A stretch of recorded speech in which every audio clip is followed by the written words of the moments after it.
Welcome back to கலி cricketer. Tata IPL முடிஞ்சிச்சு, RCB கப்பை தூக்கிடுச்சுங்க. எஸ், பட் நம்ம ஒவ்வொரு டீம்லையும் அனலைஸ் பண்ணுவோம். நம்ம கடைசி இடத்துல இருக்க சிஎஸ்கே எஸ்ங்க, அவங்க 14 மேட்ச்சில் வெறும் 4 மேட்ச் தாங்க ஜெயிச்சாங்க.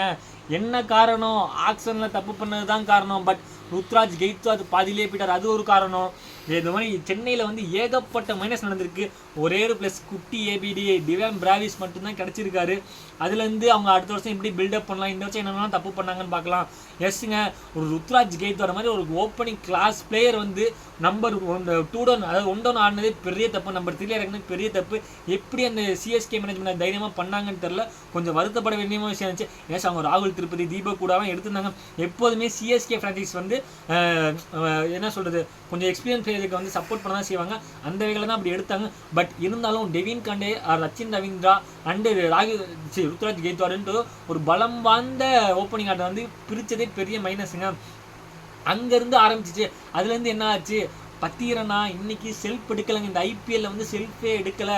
அவருக்கு பவுலிங் ஆக்ஷனில் ஏதோ ப்ராப்ளம் இருக்குது, அங்கே ஒரு பிரச்சனை இருக்குது. இந்த தடவை சிக்ஸர் தூபே அந்தளவு ஜொலிக்கலைங்க. இது மாதிரி சிஎஸ்கே கால் வைக்கிறதெல்லாம் கண்ணி வெடி வச்சுட்டாங்கன்னு தான் சொல்லணும். பட் நமக்கு ஆயுஷ் மாத்திரன்னு ஒரு பிளேயரும் குட்டி ஏபிடிங்கிற ஒரு பிளேயரும் கிடச்சிருக்காங்க. 100 ஆகும்போது 10 கோடி கொடுத்துவாங்க, அவரும் கிடச்சிருக்காருங்க. அந்த ஒரு பாசிட்டிவ்ல இருந்து கடைசி மேட்ச் ஜெயிச்சிருந்தாங்க, கடைசி மேட்ச் யார் ஜெயிச்சிருந்தாங்க, ஜிடிஏ ஜெயிச்சிருந்தாங்க. அந்த மாதிரி ஒரு குட் வைப்ல இருந்து அடுத்த வருஷம் டாடா ஐபிஎல் ஆரம்பிக்கணும். இந்த தப்பு தான் நான் பண்ணியிருந்தாங்கன்னு நினைக்கிறேன். ஆக்ஷனில் தப்பு பண்ணாங்க. பட் ராகுல் திருப்பதி தீபக் கூட எல்லாம் தப்பாக விளாண்டாங்க, இல்லைன்னா சொல்ல. பட் ருத்ராஜ் கெய்த்வாட் ஓப்பனிங் ஆடி இருக்கும். என்ன பொறுத்தரும் அதான் சிஎஸ்கோட பெரிய தப்புன்னு நான் நினைக்கிறேங்க. பட் பவுலிங்கில் கலிலங்க நல்லா போட்டார், கம்போஜ் எண்டில் நல்லா போட்டார். பட் பவுலிங் யூனிட்டும் தேவைங்க, ஒரு இந்தியன் கரண்ட் ஃபாஸ்ட் பவுலர் தேவைங்க. எஸ், பத்திரனா இருக்கார், அவருக்கு சப்போர்ட் பண்ண மாதிரி ஒரு பவுலர் தேவை. இந்த வருஷம் ஜடேஜாவாக இருக்கட்டும், அஸ்வினாக இருக்கட்டும், பெருசாக ஜொலிக்கலை. எஸ், அவங்க வந்து ஒரு கிரேட்டஸ்ட் பிளேயர்ஸ், அவங்களாம் ஒரு கோட், அவங்க அந்த மாதிரி ரேஞ்சில் இருக்கவங்க. இந்த வருஷம் சரியாக போகல. பட் அடுத்த வருஷம் சிஎஸ்கே கம்பேக் கொடுப்பாங்கன்னு சொல்லி நான் நினைக்கிறேன். நீங்கள் நினைக்கிறீங்க கமெண்ட் பண்ணுங்கள். சிஎஸ்கே இந்த இடத்துல முடிச்செடுத்தது என்ன நினைக்கிறீங்க, நீங்கள் கமெண்ட் பண்ணுங்கள். நமக்கு ஒரு பொக்கிஷன் கிடச்சிருக்கு. ஆயுஷ் மாத்தே, குட்டி ஏபிடி ப்ரீவியஸ் இருக்காரு. அதே மாதிரி கலிலகமும் நல்லா தான் போட்டார்.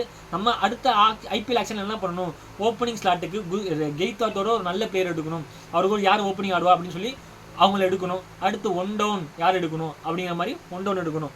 பவுலர்ஸ் யார் எடுக்கணும் பார்த்தீங்கன்னா, ஒரு Indian bowler, Indian domestic bowler எடுக்கணும். ஸ்பின்னரை பொறுத்த வரைக்கும் சென்னைக்கு வந்து பிரச்சனையே கிடையாது. அஸ்வின், நூர் அகமது, ஜடேஜான்னு இருக்காங்க. அதாவது பத்திரனாக்கு சப்போர்ட் பண்ணுற மாதிரி ஒரு ஏர்சல் உண்டோ. நேதன் இலீஷா நல்ல பிக்கு தான். பட் அவருக்கு எக்கச்சக்கான வாய்ப்பு கொடுக்கல. ஓவர்டன், சாம் கரன்லாம் நல்ல வாய்ப்பு தான், அவங்களுக்கான ஸ்பேஸே என்னமோ கொடுக்கணும்னு நான் நினைக்கிறேன். அந்த மாதிரி சின்ன சின்ன தப்பு தான் பண்ணாங்க. ஆக்சுவலாக சிஎஸ்கே மேனேஜ் எப்போதும் ஒரு பிளேயிங்கில் அவனை மாற்ற மாட்டாங்க. இந்த தடவை மாற்றுறாங்க.